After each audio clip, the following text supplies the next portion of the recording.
Bom dia, pessoal. Então, estamos de volta de alguma maneira. Espero que todos estejam bem, com saúde, seus familiares também.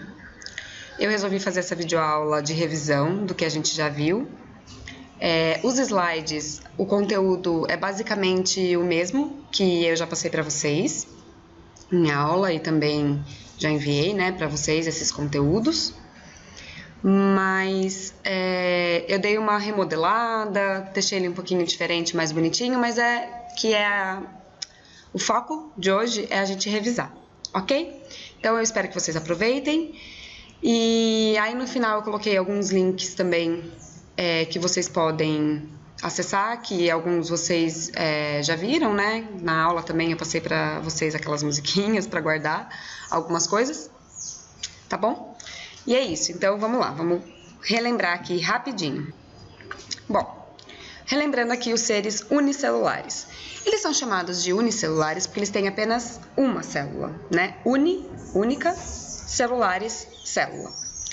Significa que eles são seres que todas as funções, né, celulares de vida deles é realizada por essa única célula. Então, eles podem ser chamados também de micro-organismos, porque eles são muito pequenos. Alguns são visíveis apenas com o microscópio, mas isso não é generalizado. Então, por exemplo, eu coloquei aqui, né, amebas, giardia, paramécio. O paramécio, ele é visto a olho nu, tá bom? Então, embora a maioria seja vista apenas com o auxílio do microscópio, alguns seres, entre as bactérias e protozoários, e entre eles a gente pode citar com certeza o paramécio, ele é visto a olho nu, ou seja, sem o auxílio de um microscópio. Então, eu coloquei aqui a imagem da bactéria, isso já é uma microscopia eletrônica, tá? Então, essa imagem mais bonitona, assim, é uma microscopia eletrônica. Aí, as amebinhas, que elas também têm alguns formatos diferentes, né? Aqui no vídeo vocês podem ver 3 formatos diferentes de amebas. E o paramécio, que é o que eu disse, que é visto a olho nu. Então, ele é bem lindão assim também. Agora, os seres pluricelulares. O que são os seres pluricelulares? São aqueles que são formados por mais de uma, mas pode chegar até milhares de células, que é o nosso caso, né? Os seres vivos como os animais, as plantas, são formados por milhares de células. O que acontece? Para que esse ser vivo que tem milhares de células funcione, precisa ter cooperação entre as células. Então, elas trabalham todas em conjunto, ok? Lembram que eu falei disso?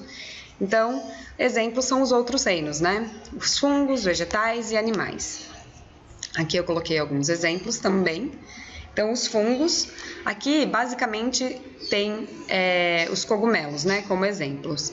Mas existe também alguns fungos que são causadores de doença, e que aí eles já são microscópicos também.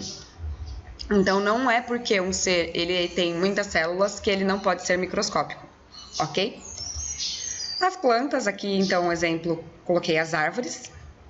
E aí os animais. Então, aqui temos filhotinhos de pintinho, aqui temos filhotinhos de raposinha, tartaruga e ouriço, que eu não sei se vocês vão conseguir ver direitinho aí.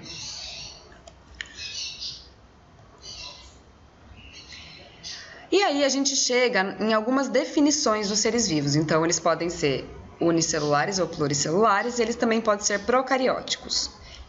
Significa o quê? Os seres procarióticos, eles são unicelulares. E aí não existe um núcleo individualizado. Esse indivíduo, ele tem material genético? Sim, ele tem, lembram?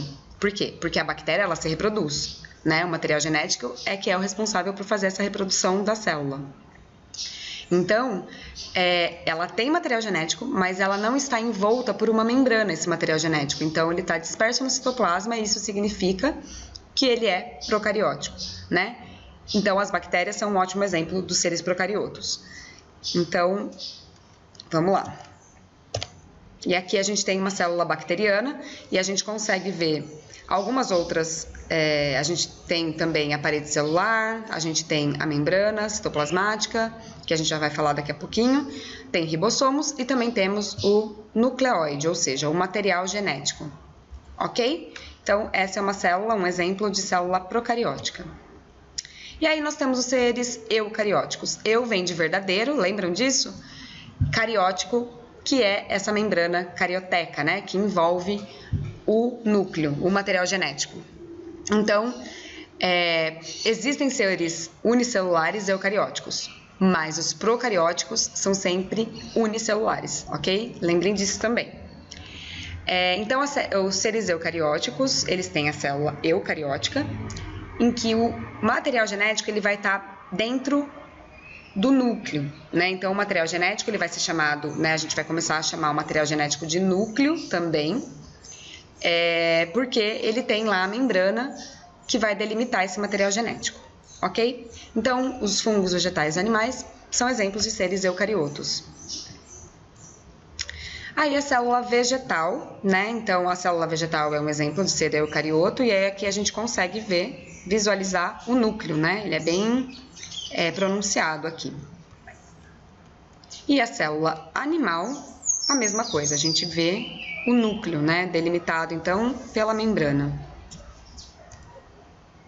Agora, a gente vai lembrar um pouquinho a respeito da célula vegetal. Então, vamos falar primeiro só das organelas e das estruturas que estão presentes apenas na célula vegetal. Por quê? Porque depois as outras organelas que a gente vai estudar, elas estão presentes tanto na célula vegetal quanto na célula animal. Então, a parede celular. A parede celular, ela é relativamente rígida, ou seja, mais dura. Ela fica externamente à membrana e ela vai restringir o tamanho da célula. Por quê? As células vegetais, elas recebem água e aí elas têm que controlar essa entrada de água. E uma das maneiras de controlar essa entrada de água e a célula não estourar é através da parede celular, que a gente pode visualizar aqui, ok? Então, a parede celular, ela vai proteger a célula contra o rompimento e também de alguns organismos que podem causar doenças, porque as plantas, elas também ficam doentes. Então, a parede celular, ela também tem esse fator, né, de proteção para a célula. Ela é formada por celulose, que é um tipo de açúcar, ok? Então, aqui a gente tem uma imagem, né, mostrando mais com detalhes o esquema da parede celulósica. A célula vegetal também tem cloroplastos. Eles são plastídeos, que é o que as pessoas mais conhecem, né, mais já ouviram falar. Ele é relacionado à cor verde e está relacionado diretamente com a fotossíntese. O pigmento principal presente é a clorofila, de cor esverdeada, né? Eles vão ter forma discoide, vão ter membrana também, e no interior eles têm uma complexa rede de membranas que são as responsáveis por fazer esse processo, então, fotossintético, né? De fazer a fotossíntese. Então, aqui é uma imagem para vocês terem uma ideia de como é o cloroplasto. De novo, ok? Lembraram? Então, vamos lá. Então, principal função, responsável pela fotossíntese. O vacúolo. O vacúolo são espaços envolvidos também por membrana, e aí pode armazenar tanto água quanto a seiva. A seiva, ela é o nutriente da planta, né? Então, ela tem o açúcar e que faz a planta se nutrir, né? Tem a função também de regular o pH, né? Lembram? Que mais ácido, mais básico, e também a entrada de água. Eles vão controlar, assim como a parede celular, essa turgidez da célula. Então, o vacúolo, ele pode ser bem grandão assim em algumas células, ok? Algumas células que armazenam nutrientes, então ele pode ser bem grande assim, também. Tudo bem? Então, esses são as particularidades da célula vegetal. Agora, a célula animal, ela é bem complexa também. E agora, os elas não possuem, né? A célula animal não possui vacúolo, não possui cloroplasto e não possui parede celular, ok? Lembrem disso, não possui. Mas agora a gente vai falar do que a célula animal possui.